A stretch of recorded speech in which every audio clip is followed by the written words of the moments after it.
Welcome back. St. Lucia's National Telecommunications Regulatory Commission, the NTRC, is preparing to mull over the implications of the acquisition of Columbus, the parent company of Flow, by Cable and Wireless PLC, the parent company of Lime, on the local landscape. The merger has already gained support from Jamaica, Trinidad and Tobago, and most recently Barbados. Chairman of the NTRC, Jerome Jules, says a meeting has been scheduled for the 27th of April 2015, at which time the companies will make full disclosure on the plans for operation as an integrated entity. We have asked them for the time frame for the integration because that is important. We need to know how long it's going to take, how it's going to affect employees. We need to know what the business model that will be the provider intends to adopt, because the business model will decide the cost structure of the company. The cost structure is going to influence what they would charge their customers. We have also asked them to define for us the services that they will be offering to the company. As a single company, if it remains a single company, what are the services that you will continue to provide? How will you bundle these services so that we know how the customers will be affected? We have also asked them for an indication of the plan roadmap for customer migration and service integration. You understand, we now have two companies. And if they're going to be integrating, we want to know what is which service you will adopt, which you will give up, how are your customers going to be affected.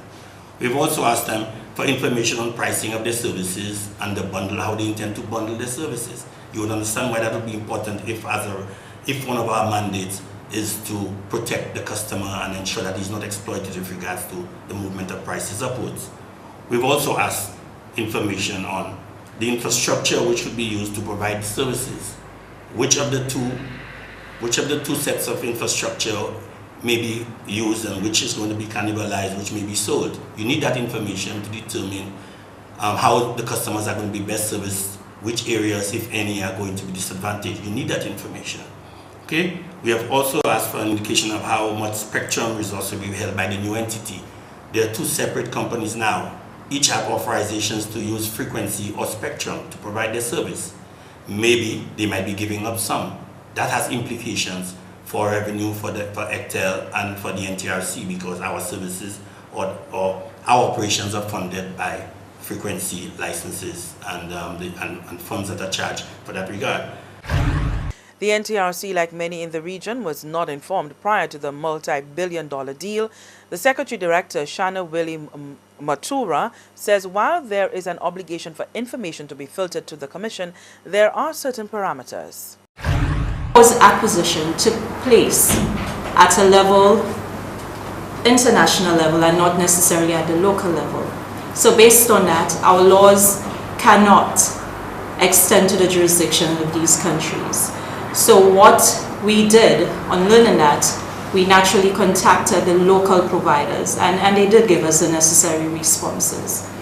As to the legislation, it does allow NTRC some movement as it pertains to maybe overseeing such transactions locally.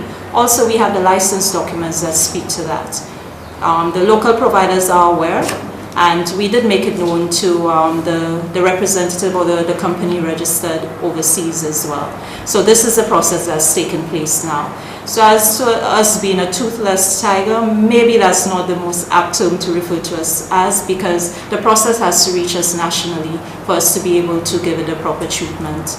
There is improvement needed in the legislation, and we will attest to that. We will support any improvements in the legislation in that regard. But we still have one or two, at least, a basis to act when this matter reaches us nationally and we obtain all our information for it to be processed. The NTRC says it is willing to consider views on the acquisition from interested parties. All submissions must be made by the 30th of April.